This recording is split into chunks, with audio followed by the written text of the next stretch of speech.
From the Canopy is brought to you by Brooklyn's own Indians and Robbers Apparel and Art. Man, I gotta see, that's my thing now. I realize that's the thing I do. Hey, folks, man, I'm gonna put that on a shirt. But hey, folks, man, this is Cory, and we're back with another From the Canopy podcast episode, and this is the movie Massacre. And this is a bonus for y'all, man. We're gonna get back on our weekly, ish. Even if the movies don't come out, what we're gonna do now, we're gonna do our regular. We're gonna make our own movies up. We're gonna Swede them. So we're gonna do our regular news and reviews one week, and then the other week we're gonna do a special bonus episode. And this is one of the special bonus episodes. That's why we got a special bonus person on with us tonight. We've got Maria from the Concentrated Podcast. She's gonna hang out with us. What's up, everybody? Yeah, what's up? How's it going? I'm so excited to be here. Y'all know, y'all are literally my favorite podcast. So any opportunity, you could have told me we were coming on here to talk about Brussels sprouts, and I'd been like, all right, I'm here. Okay, they're not as bad as people think. They're not. They are not. They are not. Man. If you cook them right, yeah, I like them. Can't air fry them though. Y'all can keep those mini cabbages all y'all want to. That's all they are. Man, you throw them things in some little garlic butter sauce. Oh, some olive oil. Yes, some fresh indeed. garlic. You just don't pick them up at the grocery store in the first place, and you get something good like. All right, you get macaroni and cheese or something, then you'll have a good time. Shout out to KO macaroni and cheese. It's good. Okay. Well, Maria, for the people that don't know, can you tell them a little bit about your podcast, the Concentrated Podcast? Yeah. So we the Concentrated Podcast is myself, Eric and Manira, and we basically talk about whatever nerd shit we feel like talking about, just from the perspective of nerds of color. So we do we do a lot of movie reviews. We watch a lot of movies. Comics, TV shows, video games, you name it, we talk about it. And then we've got a couple of additional podcasts we do. We do Heralds of the MCU, which you can still find on the Concentrated Podcast, which is just the Marvel shows. So we wrapped up WandaVision, getting ready to do Falcon and Winter Soldier this week. And then we also, then they got Cup and Saucer. I'm not on Cup and Saucer. I just love listening to that shit. But they do Cup and Saucer, which is just about British and European shows. So right now they're talking about Lupin. And then I am on another podcast called Throwing Bows, which just talks about MMA. So if you're into the UFC, you can come check us out. Yeah, that's what's up. What's up. Yeah. Well, you're joining us today because we're going to continue our list kind of series. So this is going to be our favorite villains part 2. So we each picked 3 of our favorite villains, and we're going to go and tell you why we think they're great. All I'm saying is, just because we have a special guest, me and Corny don't get an introduction as well. Oh well, damn, my bad. Yikes. How you guys doing? Dang. Normally we get a little bit of love on the low. Bob, what this means is that he doesn't have women on here often enough.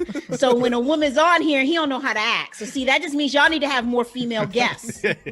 Facts. I'm just glad he never put me off the show. That's why I was off last week. I was on suspension. I mean, this ain't the normal format. But how you guys doing though? I know Cornelius said he might not be able to come on here tonight. Some weather coming through your Yeah, we got part of the town. thunderstorms and tornadoes and shit.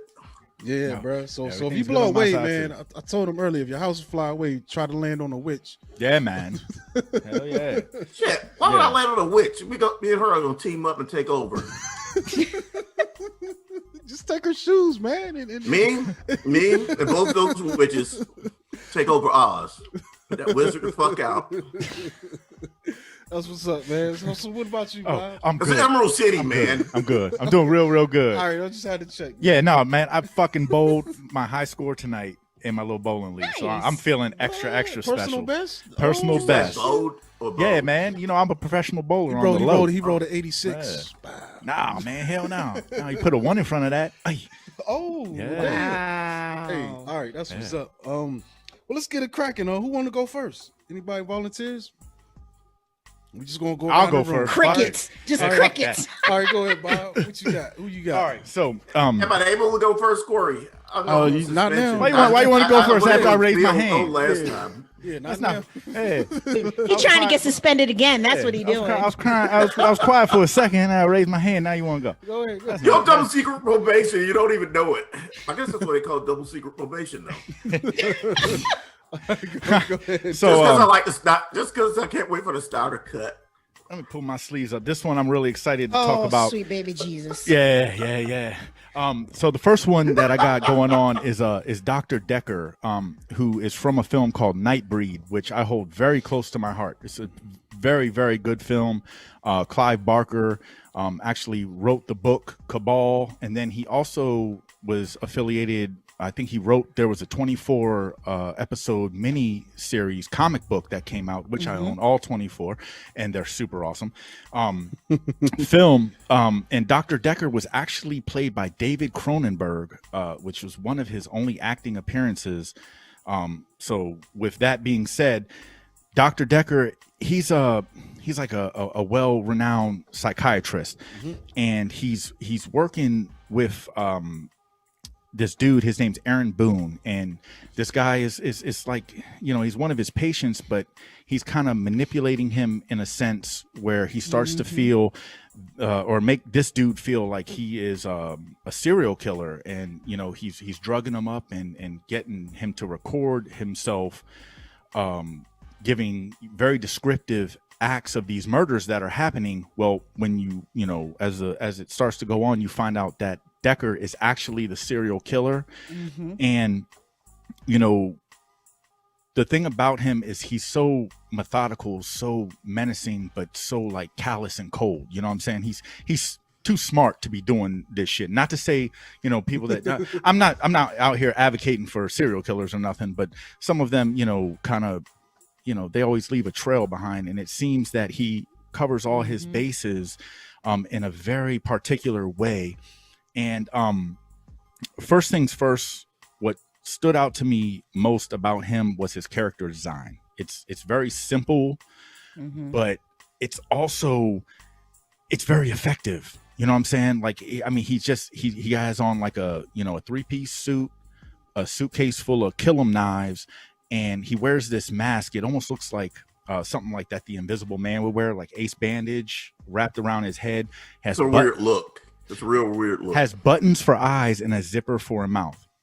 And the thing is in the book and in the comic book, he is when he puts this mask on, he's known as Old Button Face, but they don't go into that in this movie. So we'll just, you know, that's just a little factoid for those that, you know, are, you know, checking my knowledge on this. But he's really fucking very menacing, and the thing that really sticks out about it is that this is a film that's pretty much based around this place called Midian, which is the land of the monsters in a sense. You know what I'm saying? In our natural world, there's this one cemetery where the monsters live, and the way that they make him, you know, be more monstrous than any of the other characters, figures in this film that live in that world.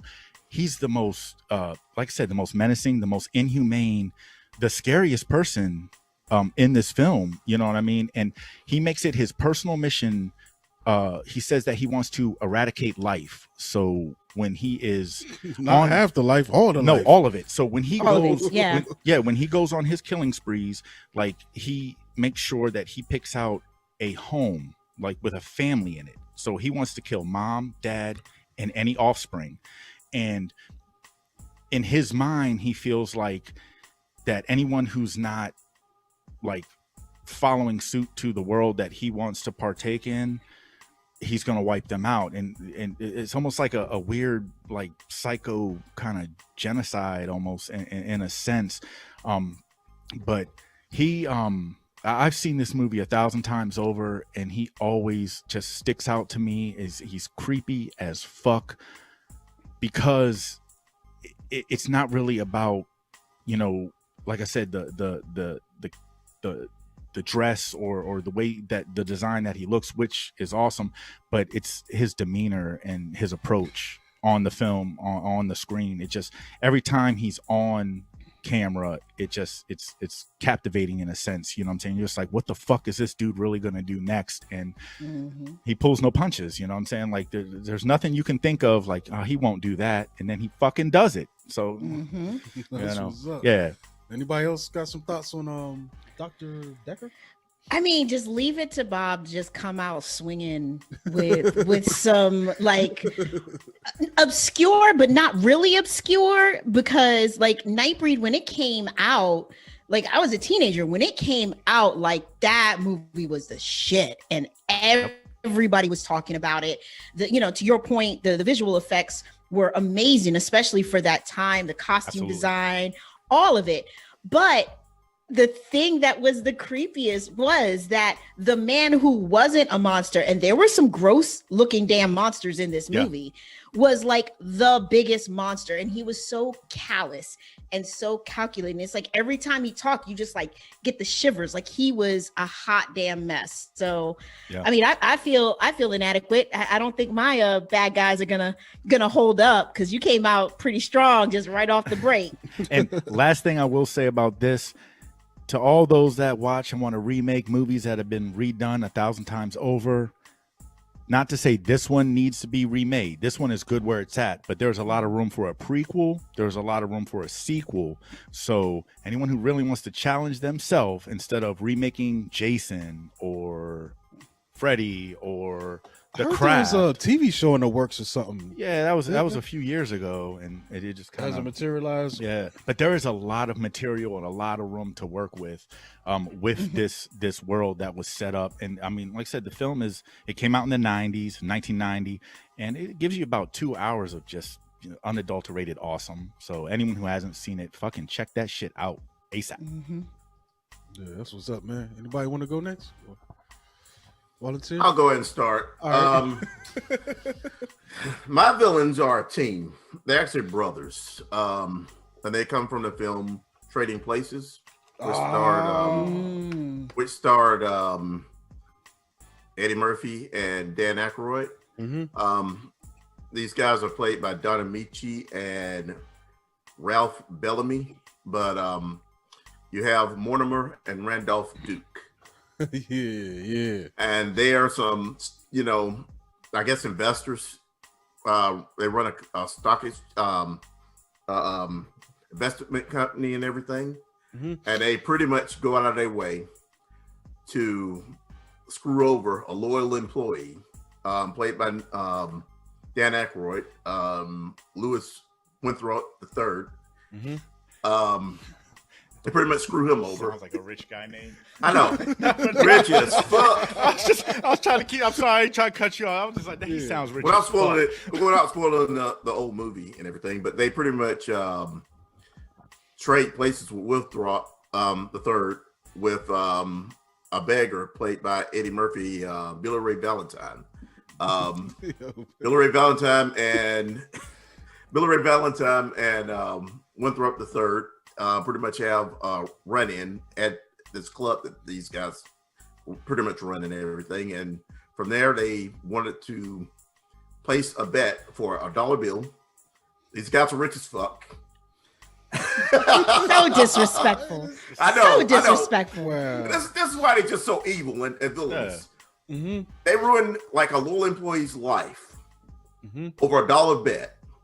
And we're pretty much just going to screw both of them over overall in this film. What's his name? Winthrop. He probably would have took over the company eventually, and they just threw this away for a bet, man. Like, I think what's great about them is like you could find like this thing had a lot of social commentary. I know it's an Eddie Murphy 80s comedy, but that aspect of it was really crazy. It kind of just shows the callousness that big business tends to have, towards people. Like it's not really about anything, but the money and the results. But yeah, it's a crazy bet, man. But those guys are they were so evil in this thing, man. It also really it exposes a lack of loyalty, towards a lot of individuals. It's weird because like you've got the one brother who maybe could come off as like maybe hardcore conservative, and then he's playing off the other brother who seems like he's cool, but when you really look at it, he's more like a liberal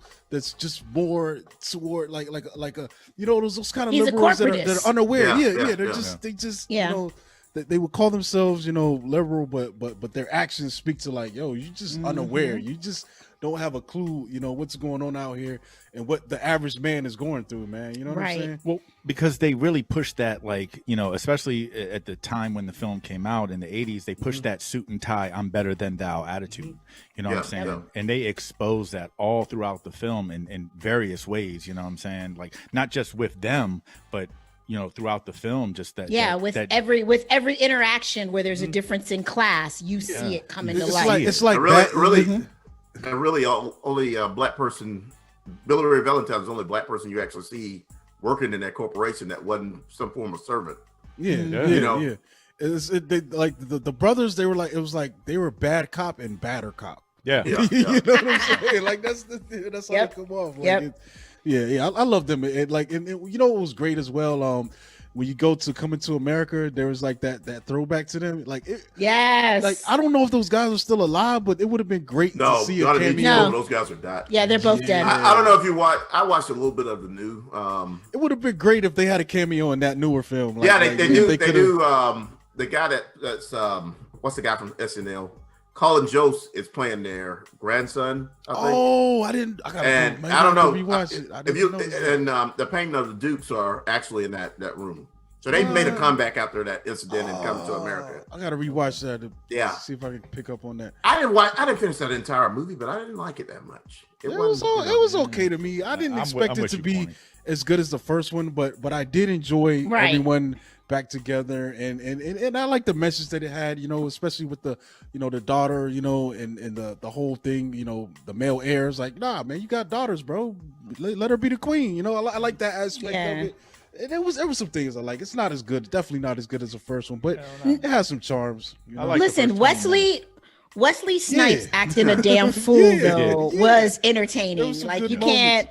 There were moments. That's the thing. It's not a good movie, but there were moments. Yeah. And just to piggyback on what you said, like I said, I like the first 20 minutes or so just because they brought back all of, the original cast. Louis Anderson. Yeah, Louis, McDowell, all that shit. No, we're not. We're going to get our review in next week, but one thing I want to say, shameless plug. We already did a review, so you can hear it. We reviewed that and Raya and the Last Dragon. Check them out. That's a good one. It was a good versus not so good review. But yeah, you can check that out on Concentrated. My favorite thing with part 2 though, there was a shot of when Eddie Murphy, he kind of has a fallout with the wife and all that, and he goes back to the restaurant and he grabs the mop. Like that was a shot for me, yo. Like that was just a dope moment of, you could freeze that frame and that was it. I was like, yo, it just brings it full circle back to where it started. I thought that was dope, man. But hold up. So we got everybody. Enough of this happy talk. No. Back to the villains. Listen, I will give my first villain. I'm gonna start off. It's on you. Since we went with super evil and then comedic evil, I'm gonna go with Kitty Happy Evil. And so my first villain is Jafar from the original Aladdin cartoon. So it's 2021. Everybody's probably seen at least one of the Disney versions of Aladdin. We're not talking about that live action shit show that was made a couple years back. I like that one. Garbage. All right. Why was it evil? But we're talking about the original cartoon that came out in the 90s, and Jafar's character was voiced by actor Jonathan Freeman, who's done a bunch of stuff. He's more so known for his voice work than anything else, but he has done a lot of stuff. And basically, if anybody isn't familiar, of the Disney Aladdin adaptation is basically like a version of one of the stories from 1001 Arabian Nights.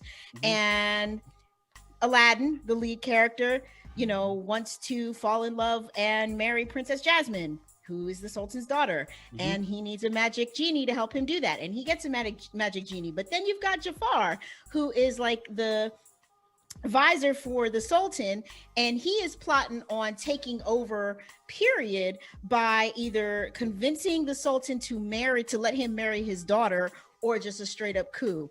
He gets control of the genie. At some point in the movie, he turns into a fucking cobra. He's just when you watch Disney cartoons, like, you know, over the years, they've got great villains. They always have great villains. And I was gonna go with one of the lady villains here, but I feel like Jafar is so underrated because he was incredibly calculating. The way that he spoke, there was almost always a double meaning to whatever he was saying. Like, incredibly smart, incredibly evil, and had probably one of the best sidekicks that Disney has ever had. Ever. Gilbert Godfrey as a parrot is the most amazing thing. And so if you haven't seen it, like I said, it's an oldie but goodie. You can watch it with your kids. He will probably scare your kids, which is what's so great about him compared to other Disney villains that are like, the kids know that that's the bad guy, but they may not be frightened by him. Like Jafar legitimately will frighten children. And he's one of my absolute favorite Disney villains. Well, Disney hits the nail on the head because they know that everybody needs somebody to dislike. That's the world we live in. Yeah, everyone needs someone to point the finger at. So every time they always give us a great villain. You know what I'm saying? Oh my God! Point your finger at me. Well, if that means you, I'm pointing at. I'm over here instigating. Yeah, me pointing right at you. Don't take that from now, him. if I went like this, this, then that would be you, I would think. Yeah, but it's like it was really what's really interesting with Jafar, though, to kind of wrap up on him, is just it's almost like they took the model from the Lion King. Like when you look at Scar and Jafar, they look alike. Actually, Jafar came out first, though. Jafar came out first, that's what I was going to say. That they look alike, but they took. Like Jafar was such a good and credible villain that they basically just copied him to make Scar because their mannerisms are the same, you know, different actors, Jeremy Irons in that role. But just there's so many similarities that it's like Disney knew this was a blueprint we need to keep because this is one hell of a villain. So yeah, he's the homie. They knock the villains out every time. Yeah, it's crazy. Like and Ursula too. Oh man, it's just great villains. Great God. All right, so my first one, it's gonna be I'm trying to think who's gonna be. I'm trying to go in degrees of evil, intensity, of villainy, evil, and it's tough. So all right, I'm gonna go with the lowest one. Honestly, like this one is really an evil character, but I'm talking about Mork from the Never Ending Story from 1984, and it's crazy. So in this film, we've got this entity called the Nothing, which is this evil entity that's spreading its influence through this imaginary world. So basically, we get a kid from modern times, and he steals this book from this bookstore, and he goes to read it. But as he's reading this book, things start to happen. He kind of gets immersed in this world, and like you could kind of see how, as he's reading the story, it's actually influencing himself. There's a storm going on. He might read a certain part, lightning strikes, and it's like clearly this kid is, influencing what's happening in this book as well as the book is, telling its story and unfolding. But the Mork is this crazy wolf-looking creature who represents the physical manifestation of this nothing entity. Basically, he's the nothing's kind of he's their enforcer. Little cousin. It's like the enforcer, you know what I'm saying? It would be like when it's like when Thanos sent out those other two guys to attack Vision and all that, you know what I'm saying? His minions, his henchmen, his henchmen, and he's the main henchman of the Nothing, and his task is to track down the Never Ending Stories protagonist Atreyu. You know what I'm saying? Because Atreyu is trying to save his kingdom and stop the Nothing from devouring everything. It's called the Nothing because it leaves nothing in its wake. Everything just gets sucked. It's almost like a black hole in effect. And it's crazy. So he's tasked with stopping Atreyu, and this thing is crazy, dude. Like we see it sent out, but we don't really see it. And there's some cool scenes in this thing, man. There's a scene. This is one of the best scenes film, period. You know, I love this movie, and it has cheesy parts, but that swamp sequence, when he's in the swamp and Atreyu and his horse gets stuck in the mud, and you're like, fuck, dude, it's over. Like, I was a kid watching this, I didn't know that, you know, the heroes don't really die. You know what I'm saying? So I'm watching this, I'm like, this thing, man, this is an intense movie for kids. But at the last minute, Falcor comes in, swoops him up. But if you look closely at that scene at the very last minute, you see the Mork come from the side, making an attack at Atreyu and them. Like he almost had him, except for, you know, Falcor saves him. But then at the very end, when all else fails, it's kind of interesting too, because all else also fails for the Mork. He's stuck, you know, and it's him and Atreyu sitting there, and Mork, like, he's lost all respect. The nothing has pretty much fired him from his job. You know what I'm saying? But his last bit of dignity and honor is to still try to take out Atreyu. And this is one of the most intense standoffs in film history. I don't give a fuck.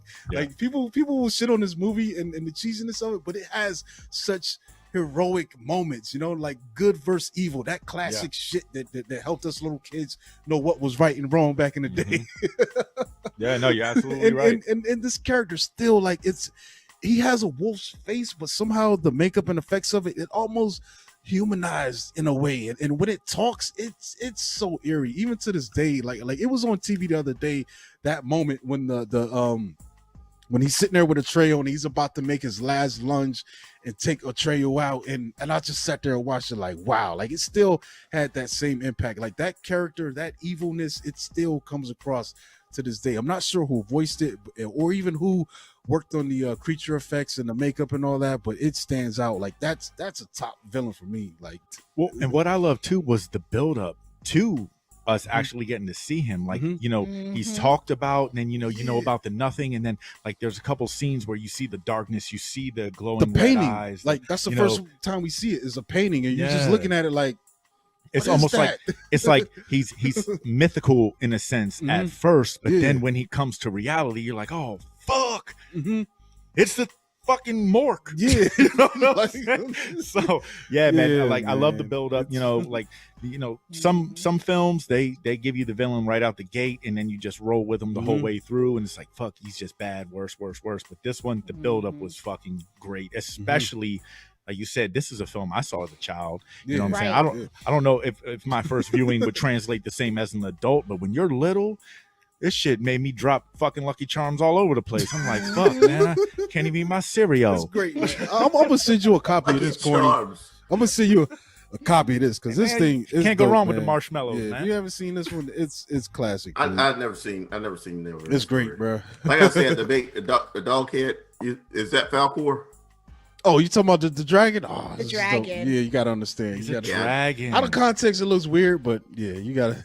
I love Falcor. I think they made him look like a dog, so that way we all perceived him as honestly, friendly. he looks like the Japanese version of dragons, though. That doesn't look like a fucking dragon. No, he looks like Japanese dragons, dude. He looks, if you look at Southeastern Asian art or representation of dragons, as well as Japanese representation of dragons, he looks like a dragon. Yeah, they're a little bit more wolf-like.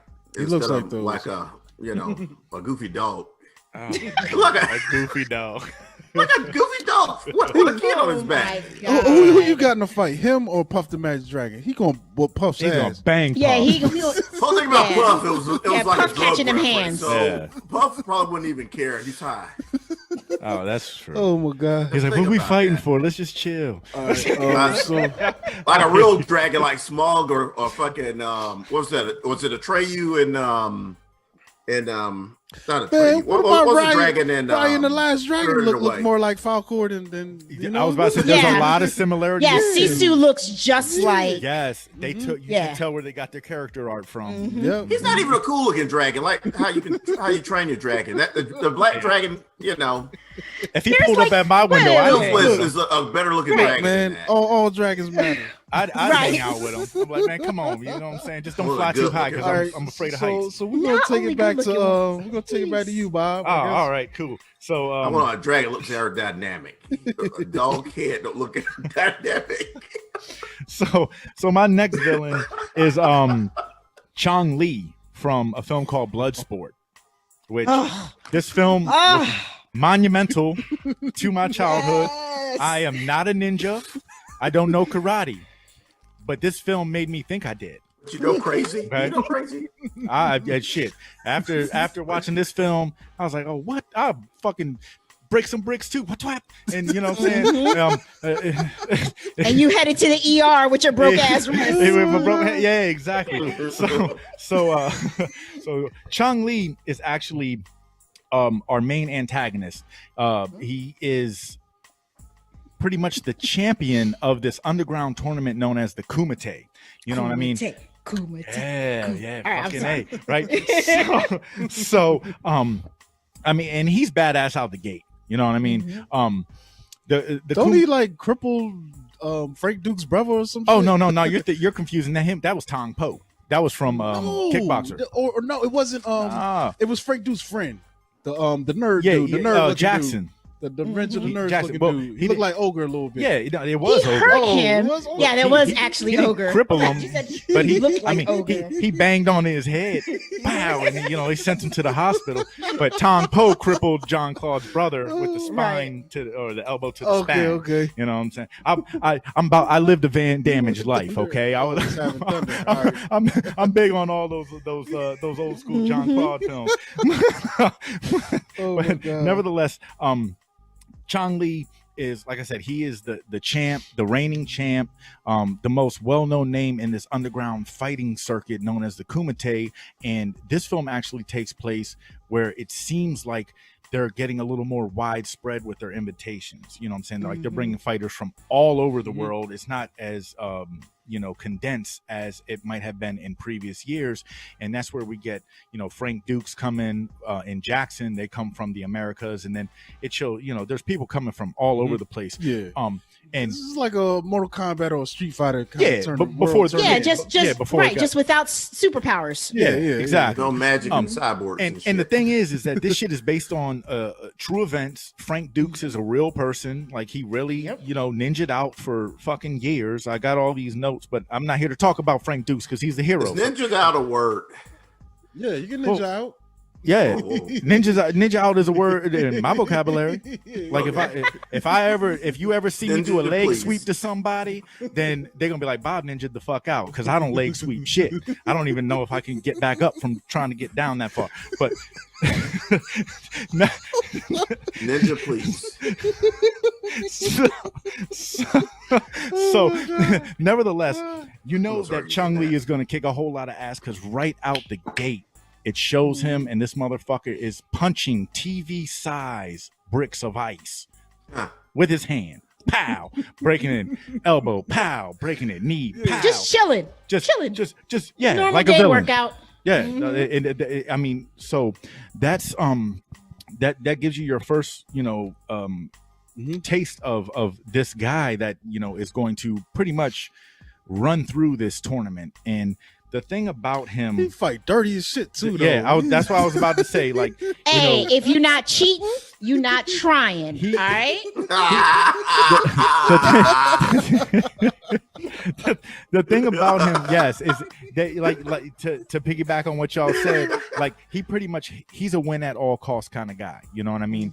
And majority of his competition, the hands are good enough. You know what I'm saying? Because not for nothing, like. Especially in 1988 when this film came out, like I wasn't privy to. I mean, maybe other individuals might have, but he was swole. Like, and That's the normally thing, like you don't see Chinese guys swole, built big, like that. Yeah, and Asian. I mean, he Yeah. was like Debo swole, but he's moving swift. Like, I mean, he was quick with his little with his situations, and then he also had this like face on him, like when he got real angry, and they would slow it down, and his eyes would get all real big. I think too the thing is with the actor, right? Because the actor that plays him is Bolo Young. Yeah. And I mean, if you've ever watched any type of martial arts movies, you know he is like the most amazing bad guy in everything. And before this, it was Enter the Dragon. Yes. So like you see him, and as soon as you saw him on the screen, I was a little kid, and I was like, man, somebody about to get effed up. He was a bad guy in this Billy Blanks movie, the Eagle Claw. That joint was wild. That's what I'm saying. So, in this film, it doesn't fall short of that. That's the other thing that happens. Like you said, he really engulfs his role. He commands the camera, and his fight sequences. Like I said, some of them, like he's really putting them things on somebody. But in other ones, like there's one scene where he has the dude dead to rights. I mean, he beat the shit out of him, and then he took it upon himself just to send a message to Frank Dukes anybody else, and anyone else who think that they gonna fuck with the champ. He was like, you know what, and snaps their neck. And like, for what? You can kill people in this tournament? Yeah. And that's I remember this movie. I'm not the biggest Bloodsport fan, because like I feel like outside of Bolo, and it just doesn't hold up like with modern viewing. What? Like, it nah, doesn't for me. you need to go watch it again. I have, and I sit there. That needs to be on in the background. I have, and I'll sit there and I'll be like, because it's one of those movies where it's like one move fights, like Van Damme does a chop, and then Bolo does like it's almost like I like kickboxer better. You know what I'm saying? Cory, when you explain that, I could imagine you seem like you like Fred Sanford trying to explain a fight. I like kickboxer better. You leave his karate films alone. But Bloodsport definitely cemented Van Damme as an action star. I can't deny that. Like that's the first thing that put him on the map. Without Bloodsport, there'd be no kickboxer. And it's interesting to think about that movie is like it was almost didn't get distributed, but Van Damme took it upon himself to re-edit the film and recut. And I'm glad he did. Yeah, he was doing the Lord's damn work. Okay, that's what I'm saying. Say what you want, but the fact that you had so many. You had so many different styles of martial arts represented in this movie. So this is the other point that I was going to make. I think The Quest, which also stars Van Damme, which is almost Bloodsport shot for shot, is a better film. Like at least for me, no way. And The Quest came out way later. Yeah, but I think it's a better film. Like it has better fights. It has, just the whole thing plays out a lot better. I mean, rewatch it. We will agree to disagree on that. Yeah, we're gonna have to agree to disagree. It's like I say, if it's not Bloodsport for me, then it's definitely Kickboxer. You know what I'm saying? Because Tong Po is equally as evil, and he's got the cool hair going on. Looks like what the fuck's the damn thing at the end of Mortal Kombat? The big guy. Gorgo. Yeah. Gorgo. Yeah. Hey, looks like him. You know. But yeah, man, Chong Li, badass. I would never want to cross paths with him. All right. So where are we back on? Cornelius. This is me. Yeah. My next person that I'm going to mention as a villain in the film. It comes from Harry Potter, the world of Harry Potter. Wizarding world of Harry Potter, whatever you want to say. But at one time, this character filled in the position of what was headmaster or headmistress? No. What was the curse position in the series? Defense against the dark arts. She was at one time she was a professor. She starts off being a professor of defense against the dark arts, and she was pretty much a problem in the school because of her connections with the Ministry of Magic. But this character is named Dolores Umbridge. She's not a Death Eater like most of the other villains in Harry Potter's in the series of Harry Potter. Did you say a Death Eater? Yeah, they're Death Eaters. That's what the bad people are. That's what. Yeah, that's that sounds extremely terrible. Well, and they are extremely terrible. Yeah, they're Voldemort's. He who shall not be named. what do you want to call them? Trumpers or whatever. Minions? Yeah, Minions, they're minions. yeah. He's like if Voldemort was Trump, you know, like you'll have like the the Malfoys and the stuff that'll be his followers. I get what you're saying. Malfoy would be like Josh Hawley, you know, Malfoy's father, you know, or Ted Cruz. Might be more Ted Cruz. What particularly makes this? But anyway, Dolores Umbridge, overall, she's not one of the Death Eaters. She's just a person that's doing her job. She kind of has a hatred of Muggles or non-magic people, but she's a half-blood herself. She has that. Somebody that doesn't have magic is called a Muggle. Yeah. Yes. That sounds pretty fucked up too. No, listen. It's got a lot of derogatory. Yeah. So if you sit down, it's a lot of racism. It's a lot of it's all of this is key to the story. But there is a ton. Yeah, it's like Lord of the Rings. There's a lot of characters, a lot of things. Creatures. No, I'm just catching this because I'm so green to this. This is built. I mean, I'm not a Harry Potter fan, but I've heard so much about it. I kind of have absorbed some things. You've been called a Muggle before. Y'all are ready. No, I've never read a book or seen a film, but it's so popular that I've absorbed some facts about the franchise just by osmosis, I guess. Manira and I would love to when the world opens up, we'll have y'all over. We can go through all 8 movies. I mean, Jesus, 8 of them? Yeah, there's 8. Wow. The Prisoner of Azkaban and Azkaban Part 2. The Prisoner of Nas Escobar. That's what we call it. Oh my gracious!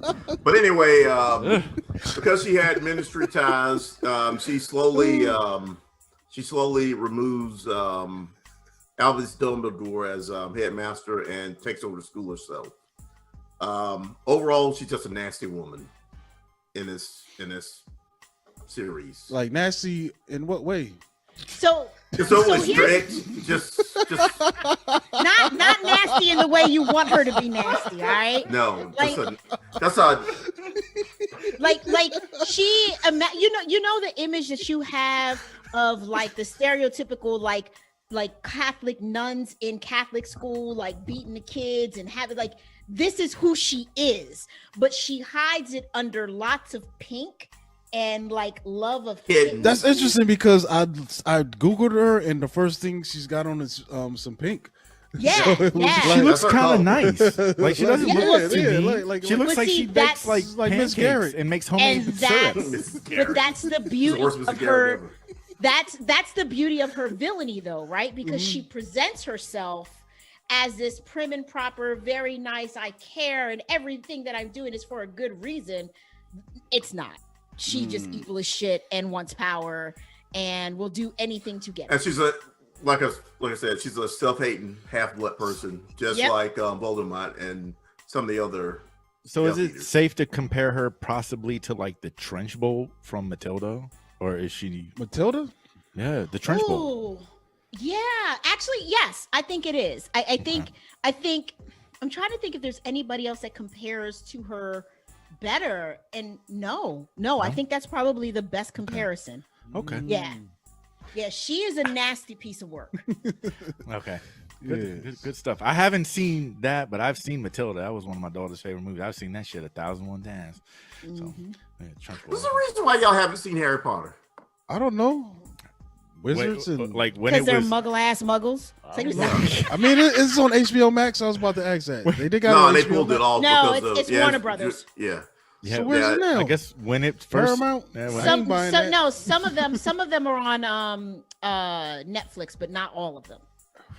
I guess when it first came out, I didn't know, and then it looked cool. I just never. It just passed my wave. And I'm pretty sure if I would have watched the first one, I would have double back. I haven't seen all of the Lord of the Rings either. I got sucked in. What is your problem? Sorry, what's the Lord? I've seen some. I mean, when I have 8 days to fucking just spare, I mean, those movies are long as fuck. I mean, I do, but I also need breaks in between. So, Bob, which one did you watch? Did you just watch Return of the King? No, I've seen the first one, and then I want to say I saw the Two Towers. Oh, the Two Towers is probably the best one to me.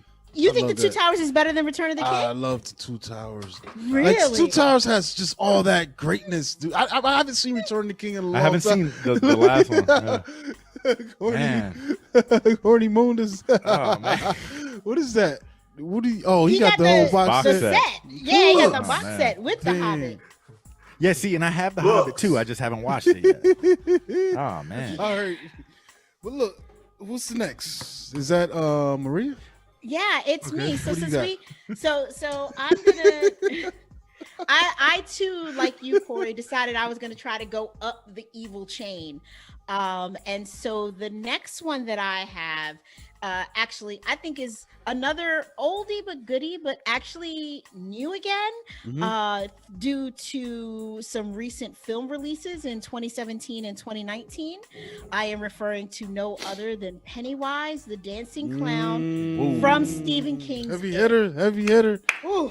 Heavy hitter. That's a All good right. one. So, I was actually shocked, Bob, that you didn't have him on your list. I just knew you were gonna come with Pennywise, and when you didn't, I was like, "Yep, done and Bob done." hadn't seen I want- Harry Potter. How do you think I he knows wanted about to. Pennywise? I wanted. There was a lot of people I wanted to bring, but I was like, yeah. It's hard. There's so many great villains. Yes. But for the viewers and the listeners that may not know about the origin of Pennywise, basically he is a cosmic evil power that basically lands and resides in the town of Derry, Maine.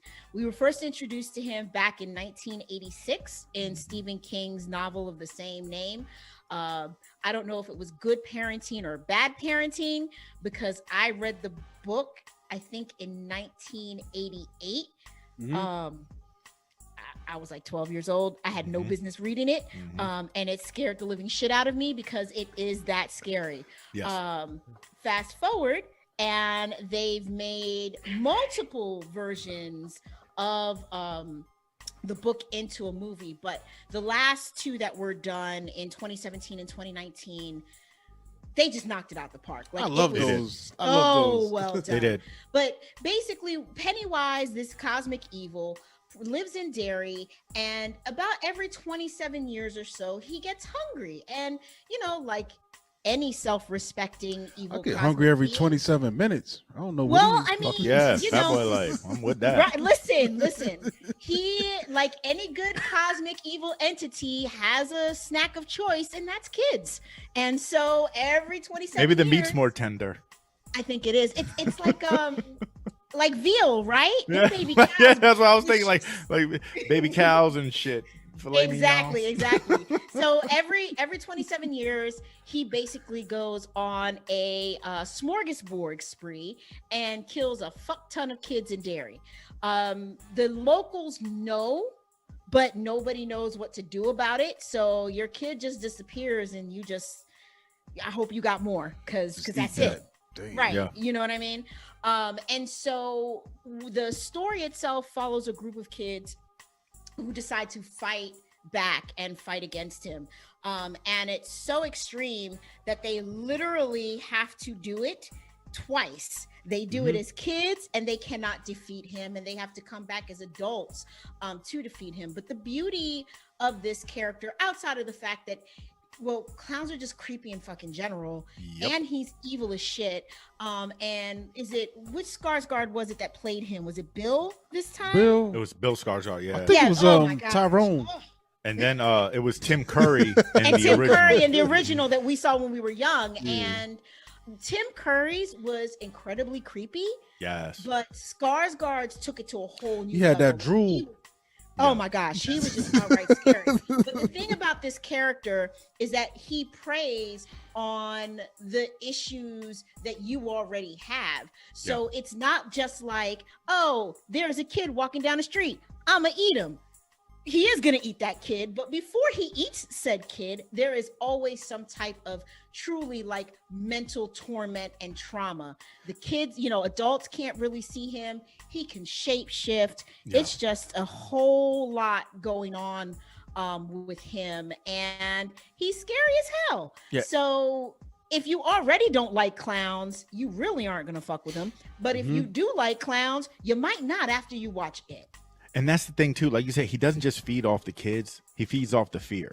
You know what I'm saying? That's why, like, he turns himself into different things and puts himself in different situations. You know, like, not for nothing, for me personally, he tries to, each of the kids that he, terrorizes, he goes after their specific fears.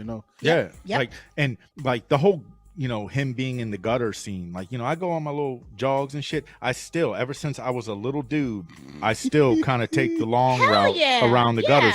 You know what I'm saying? Because fuck that. You know what I'm saying? I was like, man, it's not about thinking, oh yeah, there's a clown down there. It's just anything could be fucking down there. You know what I'm saying? When I'm wasted, I make sure I pee in those. Well, don't get too close to it. Right. That's all. They all float down there, man. They all float. You're really I don't know how you're gonna host a podcast while you floating, buddy. Yeah, fuck no, man. Hey, you know something, Maria? It always after I saw I start going through Harry Potter series, the Bogan. What's that? The Bogart. The Bogarts. Bogarts, yeah. Bogarts. That's what reminded me of it, Yep. It kind of transfer to whatever kind of fear you have, and probably could do some damage if you let it. I'm not listen, I'm not gonna lie. Stephen King, whether you like him and his politics or you don't, is still one of the greatest writers, period. Not just horror writers, but one of the greatest writers of all time. I don't believe for a second that J.K. Rowling hadn't have read it as she was thinking and developing her characters, because you're right, there are a lot of similarities between how the Bogart operates and then obviously Pennywise and shape-shifting and feeding off the fears. So that's what's up, man. That's a great pull. That's a great pull. So we did our Harry Potter podcast. That's what we need. So who's next? Yeah. Is it me? I believe it's on you. Yeah. All right. No, I think it's on. I went after. Oh yeah. Yeah, it was me. It's on okay. me. No, I just went. No, you just went. I'm sitting here getting so excited. Nah, yeah, it's on you. Okay.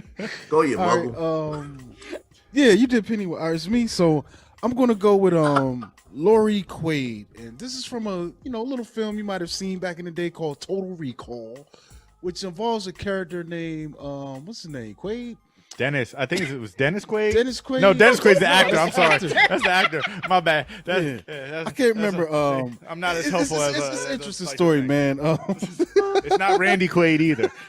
No. One of those other Quaids. Well, we got a guy, Douglas Quaid. There you go. That's it, Douglas Quaid.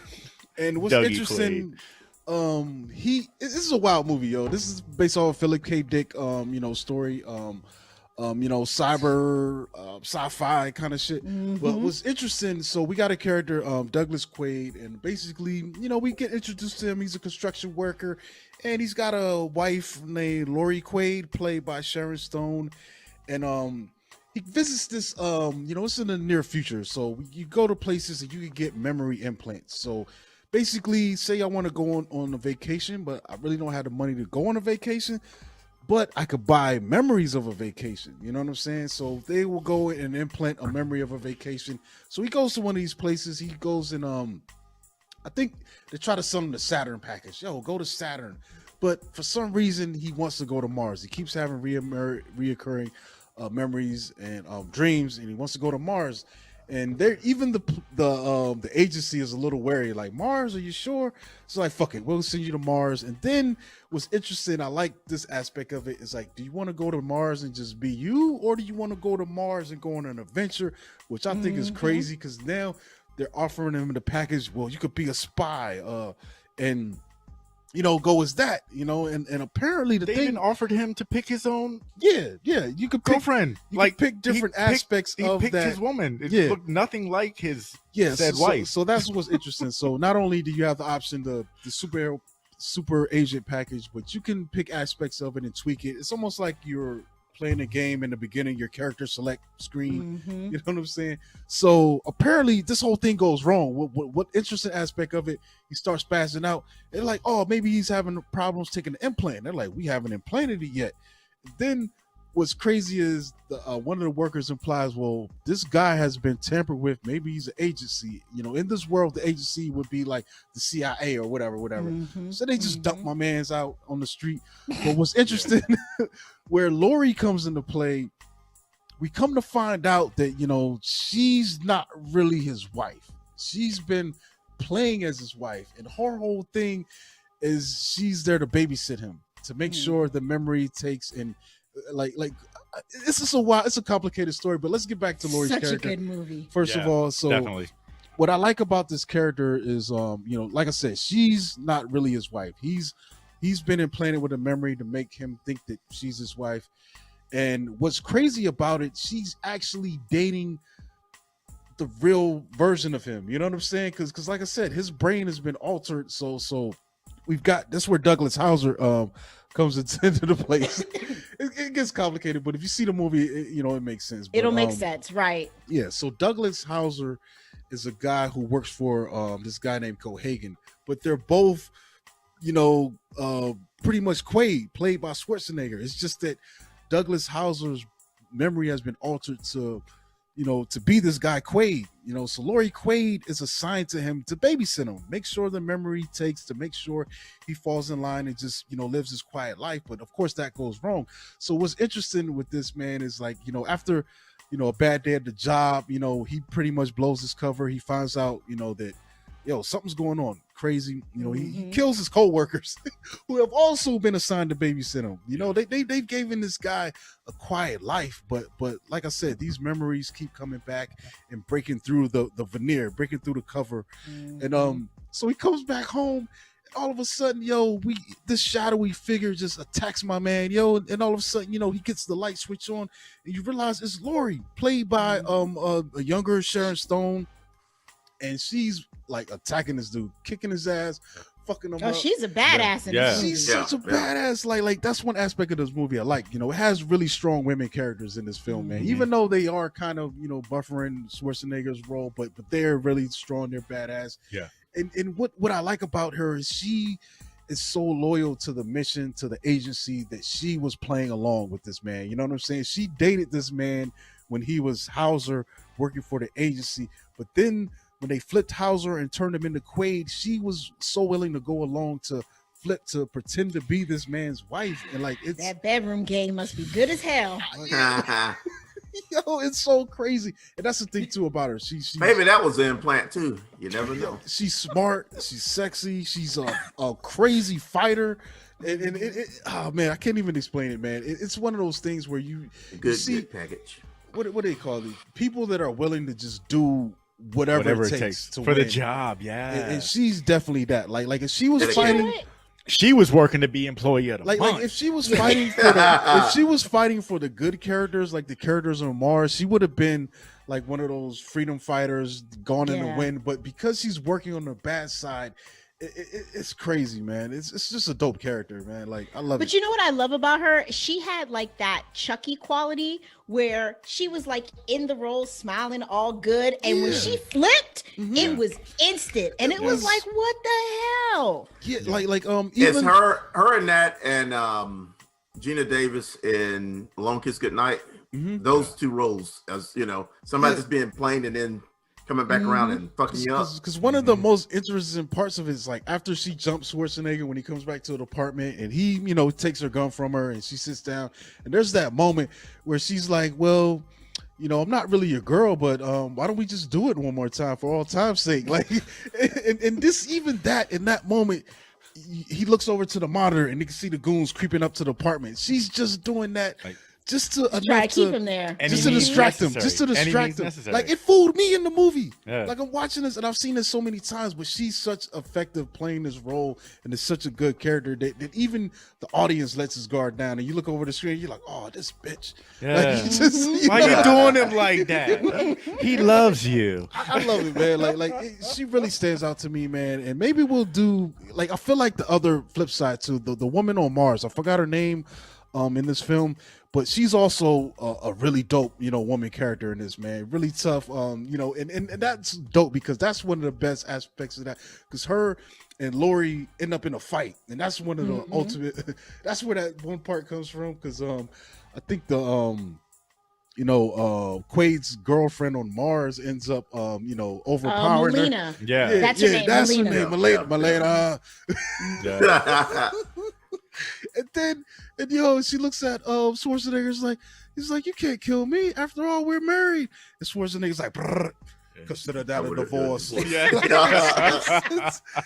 but this movie is so good, and it's good because the characters are so good. Like Yes. like even though Schwarzenegger is doing his clunky Austrian and It it's works. such a great fucking movie though. Still, despite all Yeah. that, And that's the thing, like you said, everybody is all in. You know what I'm saying? Yeah. Every character is fully engaged. Like and Michael Ironside, us as audience, yeah. like you can't help but to find like Mhm. some kind of a connection with every character in there, whether they're good or Yeah. bad. I You know what wish I'm they saying? still gave Like- Verhoeven money. Like And- I did remember he die? the first dude that picked him up in the taxi cab when I found out that he was actually like, you know, and he pulls his little arm out. And Yeah, stuff. I was Yeah, like, yeah, "Oh, yeah. man. Is Paul I thought Verhoeven you was still alive? good. You know, it's not bad that you bad, but damn, I thought you Yeah, was as good. far as I know, he is. I don't think he's dead yet. 82 though. I don't know if he's making movies anymore. Nah, but, he ain't making. but the nothing, thing is, though, he he's still started alive. making them kind of really late though too, in his career. I wish he still got budgets, man, because like he was doing some great Yeah. work, like in those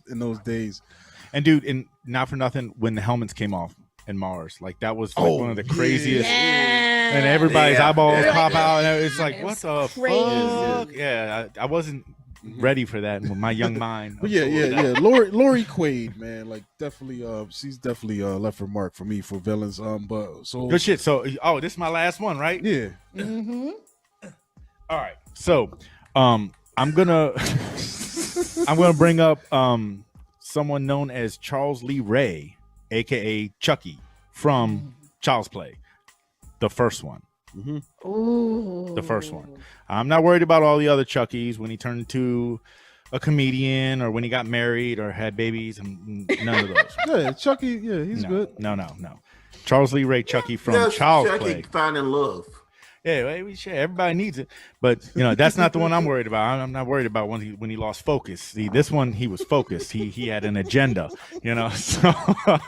So Charles Lee Ray from Child's Play was pretty much he was a serial killer known as the Lakeside Strangler, and at the beginning of the film he is running. I guess they pull a caper or something happens, and he's running from the police. Gets shot, runs into a toy store, and due to like his affiliations with someone who knew, I guess, voodoo in a sense. I guess it's That wasn't no voodoo. I don't want to call it voodoo, but I mean it was some kind of the dark arts, ritualistic, dark I mean, art. listen, Yeah, there you go. I think in the official description, they say it's voodoo. They although say it's it's voodoo. clearly not.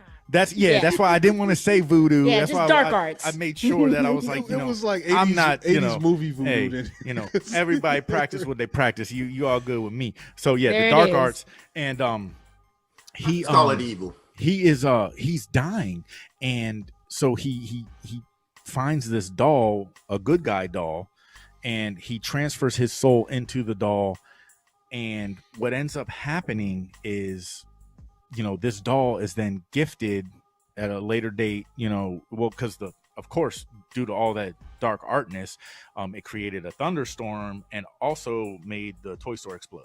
So, so this particular doll made it through all the bullshit, and just somebody saw it in the streets, and they sell Scooped it shit, up. and so a single mother who's struggling has a young child, and can get the doll for a cheaper price, and so that's what she does, and they come to find out that this doll is now possessed by the spirit of Charles Lee Ray, and his sole purpose in life now is to retransfer his soul from said doll to a human.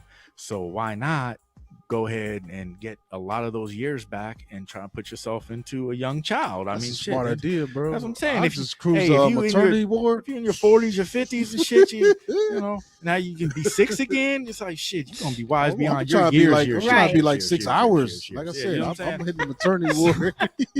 So and he really, like, as the movie progresses, you really see the transformation of how he is able to really show himself through the doll. You know what I'm saying? And what really stands out to me most about this film is the imagination and the thought behind it, because what it really does is it pays homage to the 1975 trilogy of terror, the Zuni warrior character. Yes. You see what I'm saying? And I mean, and that's in so many ways. I hate Bobby so much. I hate you so much, man.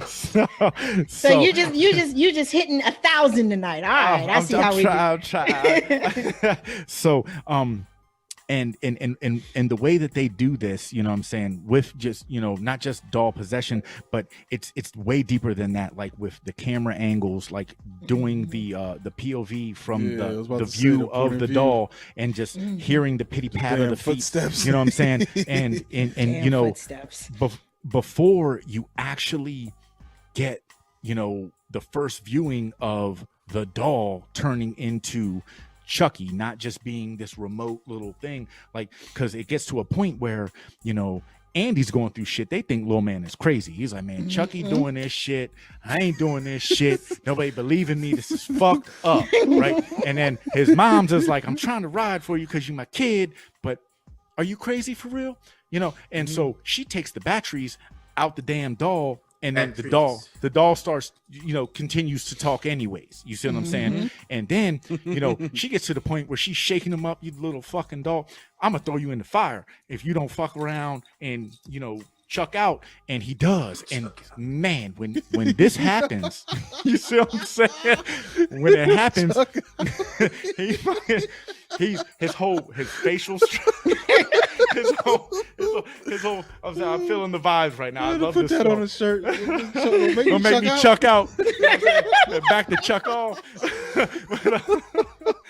but yeah, so, you know, and you see his facial structure, and then he, you know, then we really get what the whole first half of the film was giving us, and that's it exemplifies the importance of the buildup. You know what I mean? Like, you have to create the character and the lore of the character, and then you swing the bat. You know what I mean? And they did this in every way possible, and they did it in such a way, you know what I'm saying, that the good guy doll was based off of a My Buddy doll, which all of us from the 80s know, the My Buddy doll. So here's just why this movie is number one on my list and probably will forever be.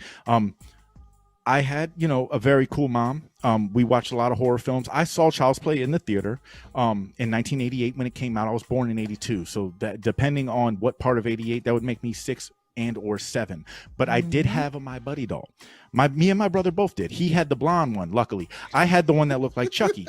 So had a blonde one. Yeah, there was a blonde one and a red-haired one. Yeah. And then they came out later on with the little black one. Yeah, exactly. So African American. I had the little red-haired one, and I get my first Chucky experience, and you know, all is right with the world until I got home, and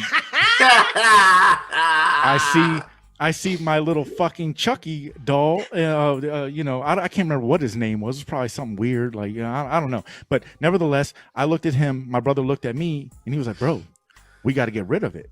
So my mom's worked the night shift at the time, and I knew I was gonna catch something swift for cutting the screen, because we were on the third floor of the third floor apartment, and I knew, I said, "Man, fuck it, it's worth it." This ass whooping that I'm going to receive potentially for cutting this screen is well worth letting this little dog come to life when mom's ain't here and me and my brother got to fend for ourselves, because he's my older brother. He gonna throw me to him. You know what I'm saying? Exactly. He's not going to help me. He's going to trip me when I'm running. So I want to say something. I just want to say something to y'all. He threw the black My Buddy. The My Buddy off. Say what now? I got to say something to y'all. I know, like, a lot of people think, like, if they ever had like a time machine, they would go back and like make money or change history or something. I think I would go back to when you were in that house and just start moving that Chucky around that house. No. Just to get a reaction out of you. Here's the best part. Here's the best. Whole different person right now. Here's the best part of this story, right? And, you know, kudos to my mom's and who she was dealing with at the time for just being so inventively fucked up. But so I cut the screen, I tossed the shit out. You know, my mom's comes home, my Chucky or my good what the fuck My Buddy is on top of the bushes in front of the building, right? So she takes it back, brings it back into the house, which also follows fucking suit with every other possessed doll shit. It always finds its way back to you, right? So brings the doll back into the house and then yells at me for cutting the screen, understood why I did it, never says nothing else about it, right? Oh my God. Moving forward, the film comes out at Arrows before Blockbuster came out. Me and my brother decide we're gonna rent it, right? Why? After all that, Well, you still, because you went fuck back? it, because the doll was gone, right? Right. I didn't know she brought it back. Fuck it, let's we're tough. We're big tough guys. Right. We can watch Right. this We're shit. badasses now. Yeah. Make sure you overcook the popcorn because I like it crunchy. I'm tough, oh my you know, God. shit like that. No, so what ends up happening is you know, my mom's husband fucking has the wherefore like it's dark, you know, we're up on the TV screen. Fucking puts the Chucky doll, cuts a hole in the back, puts the Chucky doll on a broomstick. So we're fucking sitting there glued to the fucking TV, and then he starts, you know, smacking shit on the wall. I'm looking, and I tell my brother, I was like, yo, you hear that? And he's like, man, stop being a bitch. And I'm like, you hear that though? You hear something's fucking knocking, and man, fucking next thing you know, because the hallway, like the living room was set up, the hallway's in the back, it's all dark. Next thing you know, the fucking doll emerges out of the darkness. What? Man, I got up so fucking. I ran out the motherfucking house. I was like, fuck the you. Oh I was my God. I was burning up the street in my little Teenage Mutant Ninja Turtle pajamas, man. It was fucked up. It was so high five to, you know, to my upbringing for giving me this ultimate experience with this film. It will always Your mom is a savage. Yes, well, it will She's a always savage. and forever have a special place in my heart. I'm getting the chillies just talking about the damn story. I'm about to keep looking behind me and shit. I'm like, That little like fucker. right now, if I had a time machine, I'll have that and I'll just place it in Corey's apartment. Oh, At the door when you walk it out, just to scare the hell out of you. and it's fucked up because it probably would, man. And this motherfucker, he's like a foot and a half. I'm 6'5", dog. But that little motherfucker, man, he's pretty shit. tall. I think the toy coming to life concept is dope too, because like you said, man, it could do some stuff and then just lay there, like it's inanimate. And then, I'll tell y'all what, my aunt, one of my aunts, had the clown that was in Poltergeist. He had one of those. No. He kept having her bedroom. No, No. then I'm never visiting. No, never. I'm sorry. Any I guess I porcelain won't doll see you, scares auntie. me. Hold up, you said your aunt? Yeah, my aunt had one of. Like Cornelius, go in my room and grab my purse for me. No, Like, hell nah. Yeah, no, it ain't no way. I saw that clown in that room one day, and it freaked me out. Fuck that. Fuck. I'm talking about like she had it from when I was like a small child up until when she passed, and I don't know, you know, her son lives in the house now, man. but I kind of wonder now, if, you know. Shit, not See, for nothing. oh, I keep a good eye on all my action figures. I'm like, You man, know what's funny, I didn't though? pose you that way when I left. Man, Why you got your gun drawn? You know what's what I'm funny saying? though? I'm Fuck looking. I happened just when I looked was on. gone. I just looked on eBay. They got the black my buddy for it's on here. African American.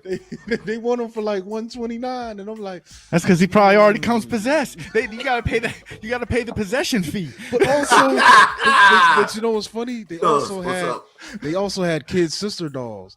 And I Yes. remember kid sister.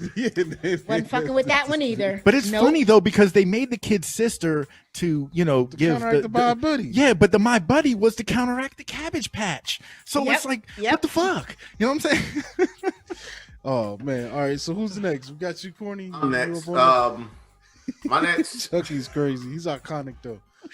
Legend. By the way, like Never lost. in that movie, I think the other worst purchase ever.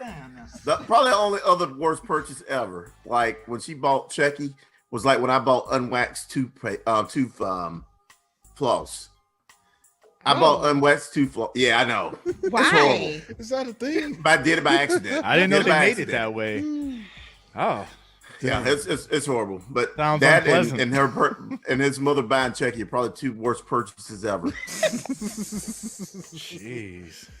Okay, my final villain is from the MCU. Overall, like reading comics, he was one of my favorite villains. He's from the He's from Marvel Comics. Mm-hmm. It's Thanos. In the comics, he's an Eternal. We'll find out more about the Eternals in the next couple of years. If you know, hopefully this coming year when COVID's over. It's coming. It should be out there. And he has he's a little bit different than the other Eternals because he has like a deviant, which was like the Eternals ancestors or whatever. He has those genes, so he has like a throwback gene to make him not look like the other Eternals. But overall, he is on a quest to, you know, in the series to gain all the Infinity Gems that pretty much make him God in that universe, and pretty much get rid of half of every living creature alive. Yeah, he's trying to balance the universe. Yeah, trying to bring balance to the universe. Because you know it'll be less problems out there. But just suck the thing is about this character. Yeah. Well, you just don't know. You'll be missed, but you probably don't know what's going on. But one of the things about it is in the Marvel series, we actually see him do it, and that's one thing a lot of villains haven't been able to do. You know, they have a plan and they don't, weren't able to execute it. Yeah. He was, he's just an overall badass. He could pretty much fight all the Avengers without the Infinity Gems, but with those gems, he was unstoppable. Yeah. And inevitable or whatever. Overall, I just love that character. He just had a single, thought, had a plan that he was going to execute, and he executed it. Yeah. I feel like where you see villainy, I just see determination and hard work. I know. He wasn't wrong. I mean, I really like him, but I like that perspective. Yeah. I guess you could like look that, at, but it was villainous, yes, but like you said, it's But determination. see, this is a philosophical question though, because was it actually villainous considering that it was for the greater good? You reduce population, you're able to conserve resources for much longer. I think it was evil because I just think that's over half the world that would have never caught the COVID. Yeah, but like piggyback what Corey just said, and the rest of us could be in the movie theater, and we'd be all right. But he didn't give people a choice. Yeah, like it's just if the right person got snapped out of one president, it'd been one thing. It'd have been one thing if he asked people to volunteer to do the right thing, maybe reduce their carbon footprints and reduce their demand and resources, and maybe that might have. But he didn't give him a choice. He just took it. He made the choice for him. So it was. So I guess I gotta be. Man, he's my favorite. So I guess I gotta be the extra villain here, because right now we asking people to make choices for the greater good, and we see how that shit's going when you ask people, right? Exactly. Y'all are evil. Zing. Parata! Xanos wasn't bad, y'all. Oh man. Thanos was right. But you know what though, I do respect about him, and maybe there's that argument too. Like, I mean, I think he did bad things, but he had right intentions, because what got me is after he did what he did, he stopped. That was it. Yeah. He was like farming and shit. And it was crazy to me is like, we see movies sometimes where people get what they want, like Soul, for instance, and they realize it's like, this isn't, I mean, I got it, I did it, but this is not really, like, I think the chase was more fulfilling than the result, so, and and he just stopped, and he seemed content with that. He accomplished his goal and retired. He didn't press further. He didn't, and he still had a dope ass 5-finger ring set.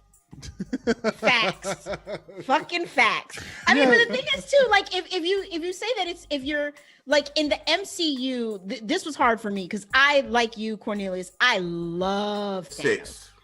Six. Yeah, I love the characterization of Thanos. But I feel like it was much easier to villainize, or I look at him much more as a villain in the comics, because at least in the comics, he's really doing all this just to impress one lady. Woman, he's trying to impress Death, and she's not giving him the time of day. So the reasoning for it is just very self-centered. But in the movies, in the MCU, they really gave him this purpose, and it was actually altruistic, misguided, but altruistic nonetheless. So it makes him, in my opinion, a much more complex. Yeah, it's almost like villain.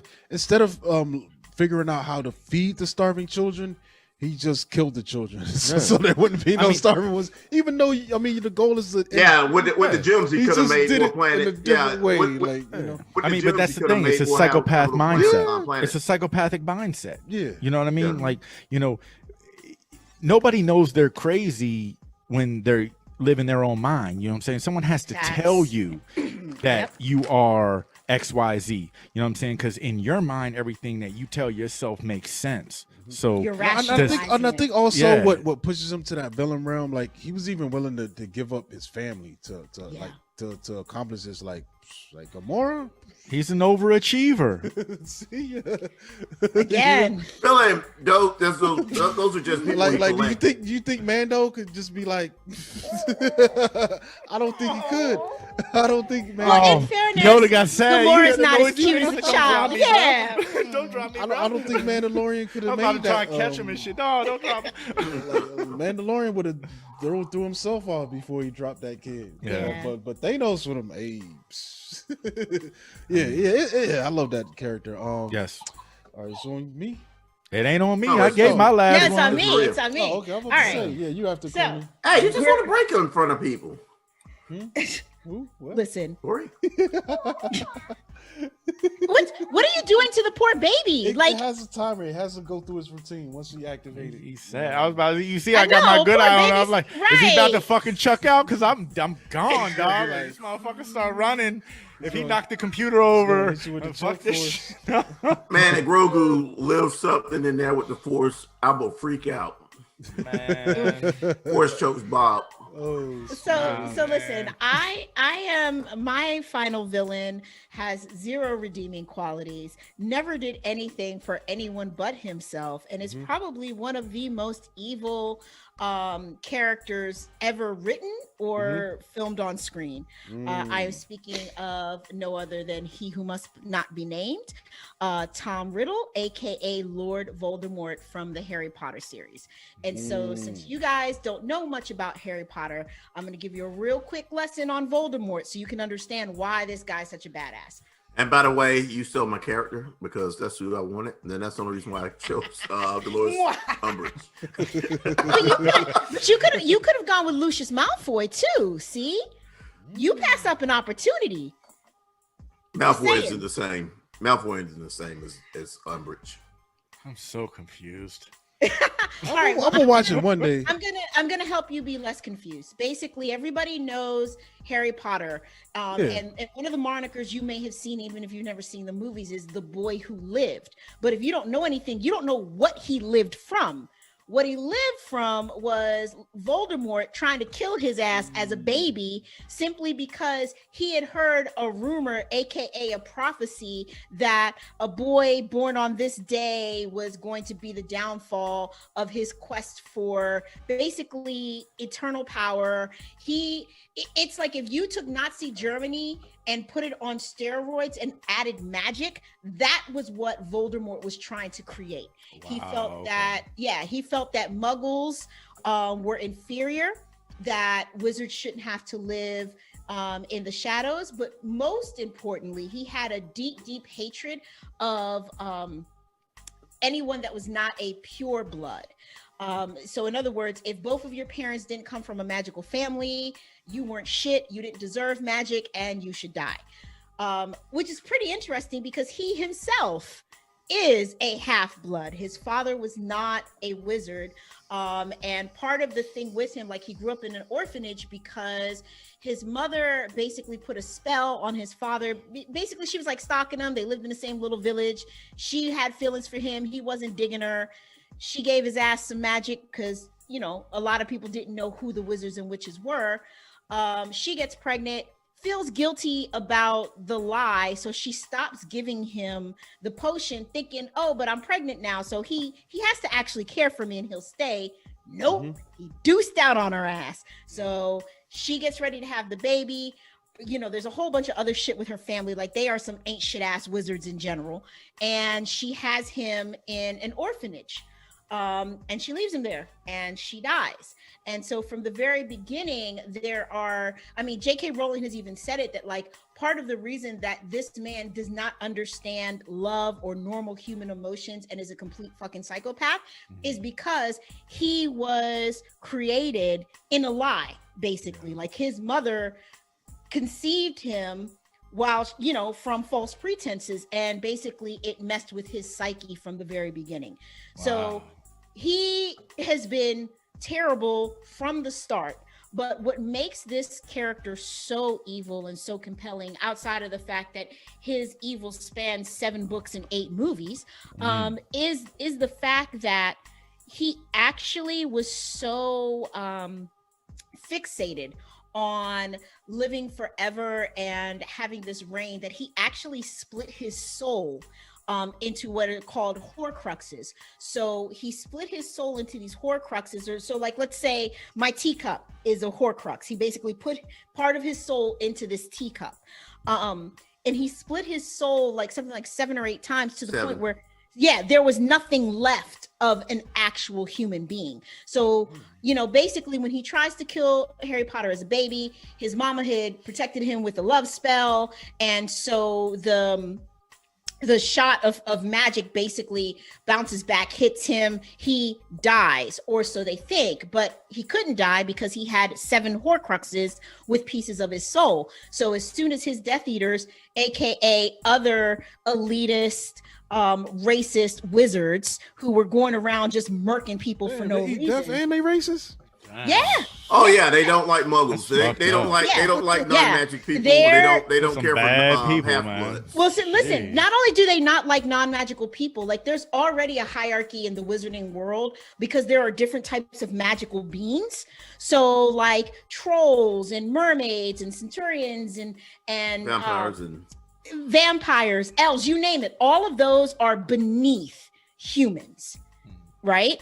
But Voldemort and his Death Eaters were taking it to the extreme of like, you will be our slaves or we will basically just exterminate you. So when he rose to power, he wasn't just killing wizards and witches that weren't on his side. He wasn't just killing muggles. He was also like basically exterminating all of these magical beings. So he is the epitome of just like pure, unadulterated evil.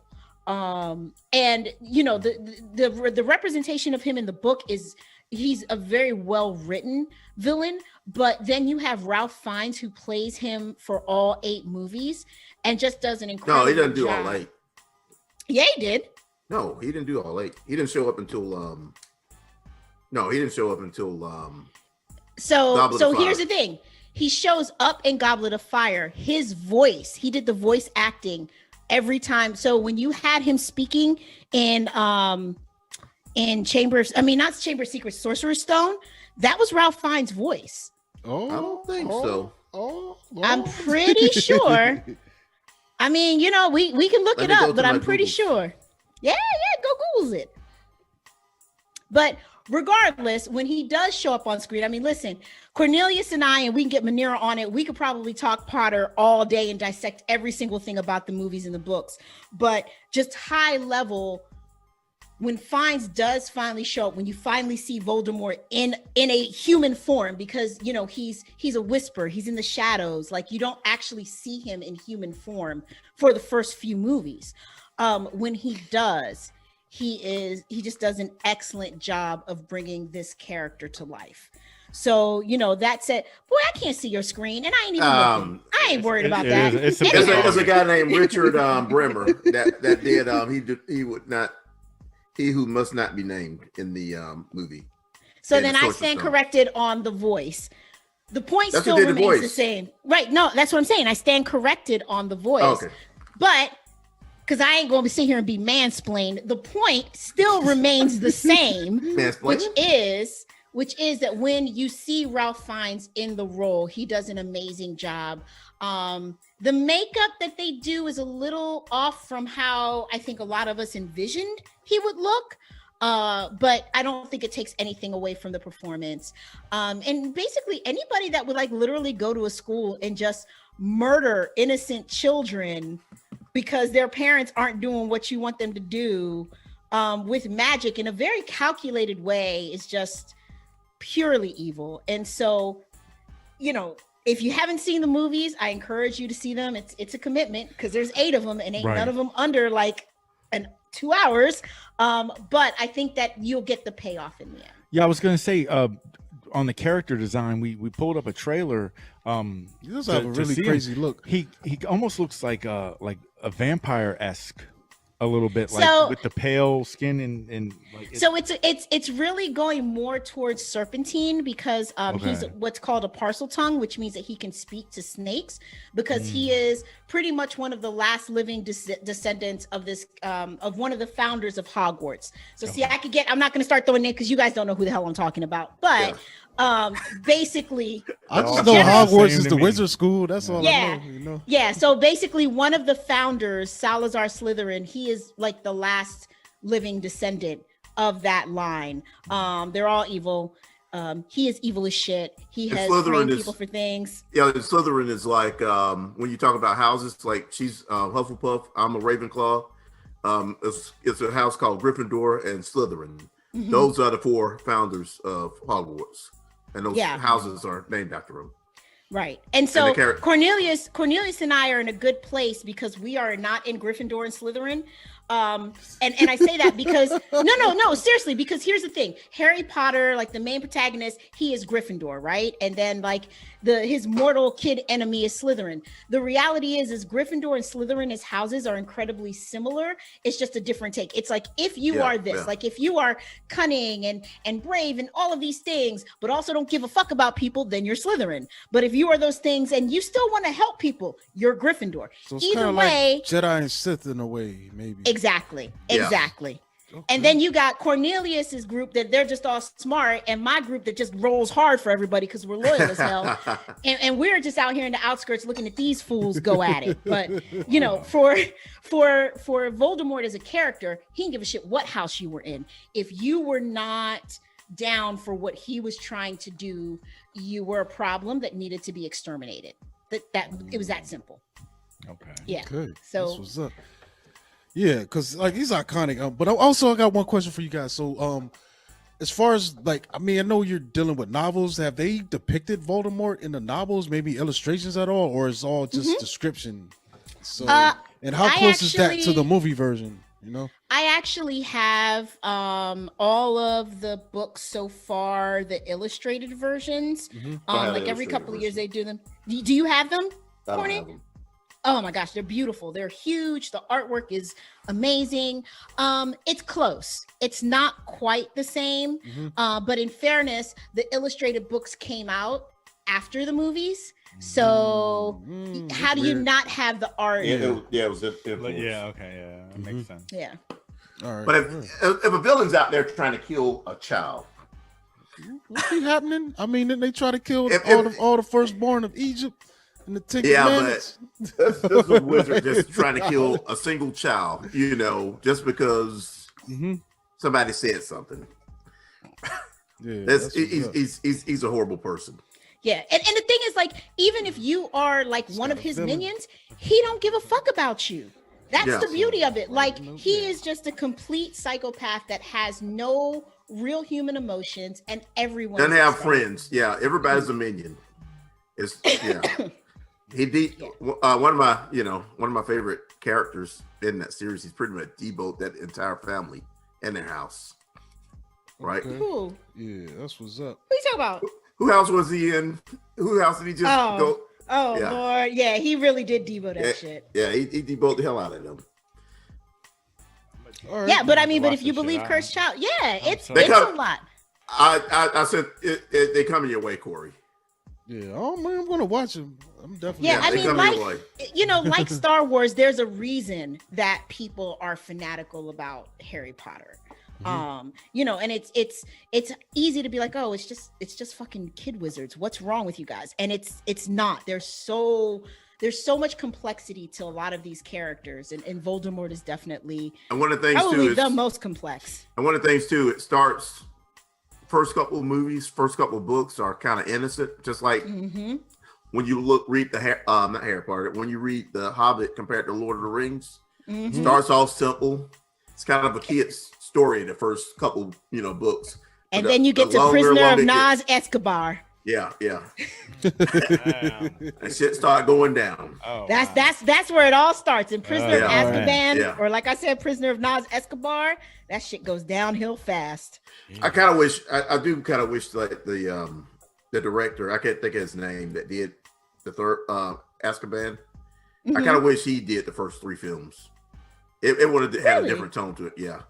So we're gonna have a conversation that's on for another day. I think you're right. I think eventually we need to get a Potter podcast going. Yeah. Because which one is your favorite movie? Just out of curiosity. Oh. And then I promise, Corey, I will stop hijacking your show. No, okay, there you go. Let it go. It's kind of hard to say. They must be fucking good. Like you jeez. He went digging in his soul. Yeah, that's what I'm looking at. I'm like, then he damn. realized he didn't have one. It's like, fuck. Yeah, you saw me do that potato chip challenge. I just ate that shit. Do you have a least favorite one?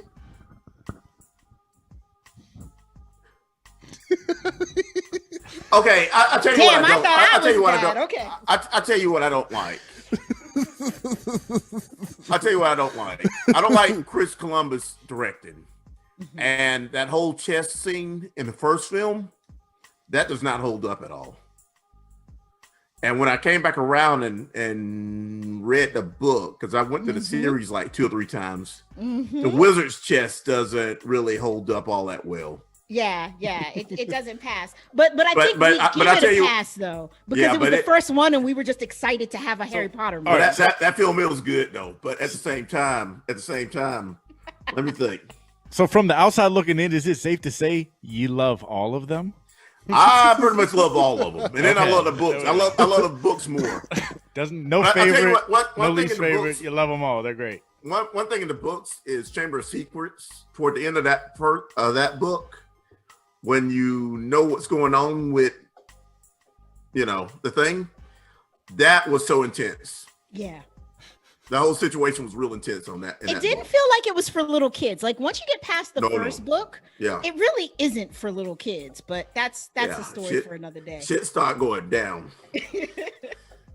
All right, let me my last one. Yeah, so come on, Corey, because you gotta outdo us. I don't know if I can outdo y'all. It's almost became a podcast. But this guy is I'm gonna go with Bishop from the film Juice, played by Tupac Shakur. I forgot what year this came out, but it's an interesting character. You gotta give him a slow clap on that. Like it popped into my head, like but evil gentleman. But he's such a great villain, and the premise of this film. I don't even remember what the original trailers were like, but pretty much we're introduced to a group of friends. It's like 4 guys, and they're buddies, and they're just out in the streets, doing stuff that teenagers do.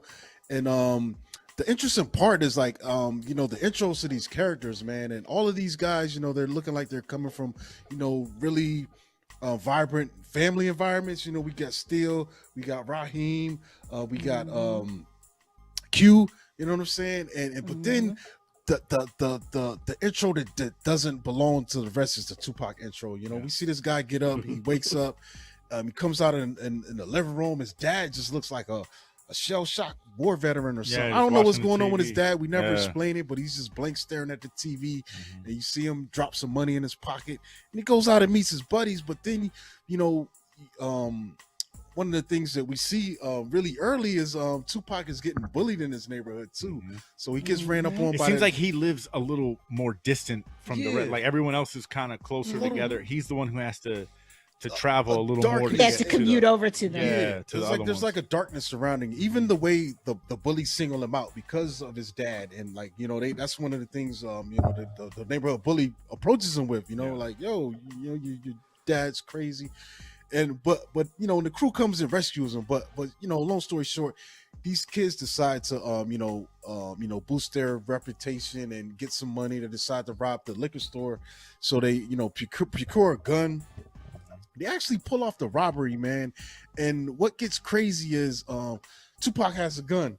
And it's wild because in this film, you realize that gun gives him something that he's never had before.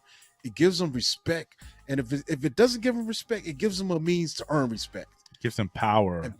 And some kind of recognition, at least some control of his destiny. Because I think that's also important too. And what's crazy about it is you see how that power corrupts him. It's not like Thanos. Thanos got his power and stayed on goal and stayed on task. Like that gauntlet didn't change Thanos at all. No. He did what he had to do and even kind of got rid of it. But you see the different thing in this character. It just makes him just rotten. You know what I'm saying? It gave him the ability to instill fear. Yeah. And he fed off that. He fed off that power, that energy, that ability to change the outcome of the situation. And what's great about it, man, things happen in this film. He shoots the store owner for no reason. He made a move. Yeah, that was my favorite. Yeah, he made a move. Yeah. He's like, what you do that for? He said, he made a move. The motherfucker was scared. He was like, take everything. Fuck y'all. Right. Yeah, so in the argument over what happened during the robbery, why'd you shoot the old man? He ends up fighting with the gun with one of his friends, and he ends up shooting his buddy Raheem. Who initially is the one who got the gun and gave it to him. Yeah, it's crazy. So like just one of your best friends, the one of the few guys that has your back out here. And you Raheem thought he was cute. That's why he had to catch it. Pretty motherfucker. Yeah, he had to catch it. Oh, you ain't right, Maria. But yeah, so it kills Raheem, and then the rest of the crew is just scared, and then you see, man, this thing becomes a horror movie, really fast. I think this is directed by is this Ernest Dickerson? I think he directed this, dude. I think yeah, it was. Yeah. Yep. And the thing about him, he's one of the best cinematographers in the business. He's done great work for Spike Lee, and he's directed some really good films, man. I think he transitioned to later now in his career. He does a lot of TV stuff, including Walking Dead and serial TV. But he's been one of the greatest directors, and he killed this movie. The tone switch. You know what I'm saying? That this thing takes. Then all of a sudden, Tupac becomes like a Jason or Freddy in this movie, dude. He does. He's a fucking stalker. You're right. He's You're not wrong. The music, right. like he starts stalking this crew to make sure they don't tell the police that he shot Raheem. He stalks Steel. He shows up at school with Q. The famous. When Q goes to school, he blows the dust off the bus and closes the locker. The Pac is right there. It's so perfectly directed, so well acted. Pac gives a crazy speech. I don't give a fuck. This movie is so good. Every time I watch it, it has the same effect every single time, yo. It's crazy. Another thing that showed the dynamic of his craziness was when he was at Raheem's funeral. Yeah. He was ice cold, he was consoling the mom, and he's but he's got this glare that made at this Q. movie, he's looking at him that was another part when I talk about the horror, everyone's there I'm sorry. And when he shows up, the audience is like that was the moment where that you're just fucker has the audacity. And then he hugs the mom and I'm like, you killed him. And that glare that he gives the Q is man, I'll kill you too. And then I'll hug your mom. We should bury you. Motherfucker. And I'm gonna come back to Lori Quaid. Lori Quaid definitely has some of that Q in her. It's the ability to sit there amongst these people after you know what you did. And also it's horrible because Q knows what he did, still knows what, and they're sitting there in the same party with this guy and they're like, yo, what the fuck is going, am I crazy? That's one of those moments. It's such a great performance. And they're terrified. That's the thing. It's terrified. It's not like he's pulling their chump card or oh man, you scared to fight or something. No, he's instilling fear in another way. Man, I've killed people. I've killed people. I killed someone that I love, and I'll kill you too. If you don't, fucking follow the footprints in the sand. You know what I mean? And it's fucked up. Oh no, I'm good. You kind of see, but you kind of see Gnosis in his character, like it's Juice. Juice, respect. kind of slang for that. And you see that's what this character was all about. Like, he felt so insignificant in life in general, but that was the ultimate thing for him to gain some type of reputation, whether it was good or bad. He just wanted to be known for something. And I see so much of that in just people everyday lives and social media and stuff like that, the things that people are going through to get noticed. And you could, like, I this is one that I would definitely love to see revisited. You're not going to top this, I don't think, but I would definitely love to see maybe someone put this in a more modern take on it, or maybe put this in another environment and retell. To be honest with you, it's been a couple years for me, and I'm gonna have to rewatch it because that to me is the scary part, though, right? Because full transparency, I'm not a big Tupac fan as far as his music. I think he's completely overrated. But as an actor, he was incredibly talented. I thought he was a better actor too. Yeah, and in this particular performance, like you said, to be able to capture the street credibility, right? Because you needed to prove to us, you needed to prove to the people that the fear that Omar Epps and Steele's character had was genuine. And all of us were shook. To your point, when he walked in that funeral, son, we were in the movie theater like, oh shit. Like, you couldn't believe that he had done it. And he sold it. He sold it so well. So for me, I agree. I think it would be cool to see a modern take on it, but I would be kind of afraid to see what that performance would look like of whoever plays the Bishop character. I would make Bishop a girl or a woman. Me personally, Bishop, like, yes, like if they were to revisit it, like, I wouldn't mind seeing like you said, another take on it, but I would still want it to be time stamped for nothing later than the 90s. Like, I don't think that the incorporation of social media or internet or cell phones, because I feel like there's you just need to watch Assassination Nation. Well, there's a lot of things that that this film brought, like that were monumental to the time. I mean, even with Omar Epps' character doing the scratch battle. I mean, and right, because kids nowadays, they don't even understand that. They're like, well, what is that's music? What is that? What's a tape? I mean, you mean to tell me I can't go on the cloud and Spotify or some shit like that? So I feel like there's a lot of other elements of this film that made it that much more genuine to make the effectiveness of Pac's character. You know what I'm saying? Like, agreed. It all kind of coincided, and then that's how we were able to like visually see his empowerment. You just gotta write it. Imagine if Pac was using social media to stalk these cats. Like, if you dropped the Bishop pin, was a cyber bully, I don't know, man. I don't know. Like, oh, I see. He just checked in. See me off the gram. He just checked in the gram. But I don't know if that would work though, because part of it, to Bobby's point, was the fact like that this was the homie, like y'all did everything together. And when you think about it, if you try to recreate it, these kids, like, I have literally watched my youngest daughter, who's getting ready to graduate high school, have her friend over, all excited that her girlfriend's coming over, and they don't say a fucking word to each other because they're both in their phones the whole damn time. And it's like, y'all aren't even spending time together. So I worry that if they were to try to modernize it, it wouldn't be genuine, because the way that kids interact with each other, and especially kids in the hood, the way that they interact with each other is so different now than it was during that time.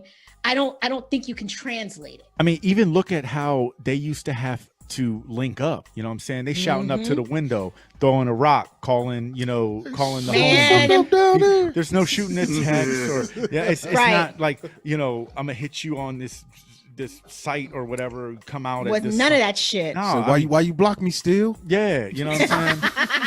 And also, not for nothing, he was my favorite introduction when he started with the Baby Ruth. That shit's great. It's a great film. A lot of just dope stuff. I mean, you got Bishop, you got a Sam Jackson couple scenes with him, and it's dope. But like I said, like that, Tupac is just an iconic villain in that film. He engulfed his role. He definitely did a great job. Killed it. Yeah. I guess, well, with that, we're going to wrap this up, folks. I think that's it. Thanks for joining us, Maria. Have fun, definitely. Always welcome back a anytime. pleasure. And if you need any one of us, you can have Corny.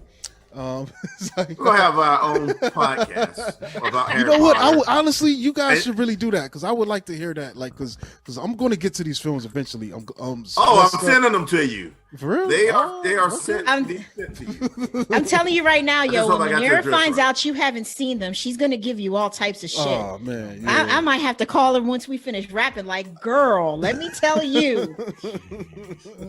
But that's what's up. So tell the people how they can find you and your concentrated cohorts. Awesome. So you can find me I'm on Twitter and on Instagram. I'm not super active, but I'm on there. So you can find me on Twitter at Goya Gorilla. You can find me on Instagram. I think it's at Goya Gorilla too. We keeping it simple. You can find our podcast, which is Concentrated Podcast. We are on everything: Spotify, Apple Music, you name it. We've got a YouTube channel of the same name. But you can also find us on social media. We are pretty active on Instagram. The handle for that is at Concentrated Pod. You wanted to shoot us a message.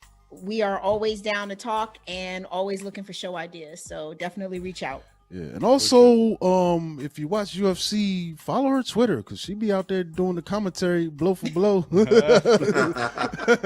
know, I want to put pressure I'm on telling you. you. Sometimes, If going in on that. Listen, if girls would have been able to wrestle in high school in the 90s, I might not be here with y'all. I might be in somebody's ring. No, that's right. I love me some fighting, boy. Ooh, Rick, I love me some fighting. But yeah, you can also, funny enough, you can follow me on Twitter as well as my co-host for Throwing Bows. It is literally at Bows Throwing. And the YouTube channel is Throwing Bows. So either way, you can find us. We all over the place, just trying to make shit happen. You know how it goes. Yeah, that's what's up. And this is Cory. You catch me at Monkey Blood on Twitter, Instagram. Follow the podcast at From Canopy on Twitter and at From the Canopy on Instagram. You can email us from thecanopypod at gmail.com and check us out at YouTube on From the Canopy Podcast Network. This is Bobby Blockbuster. You can catch me on Instagram at Bobby Blockbuster 118. I got it right this time. I always say it backwards and fuck it up. So yeah, that's how you can catch me whenever I'm on there. I'm Cornelius Bros. You can find me on Facebook, Cornelius Bros, on Twitter at Cornelius1976, on TikTok at Cornelius1976, which I don't use. I'm gonna start doing TikToks at some point. And then I'm about to get excited. Yeah. Yes. And then on Instagram, Cornelius Bros. And I'll see you muggles later. Yeah, that's what's You up. you muggles.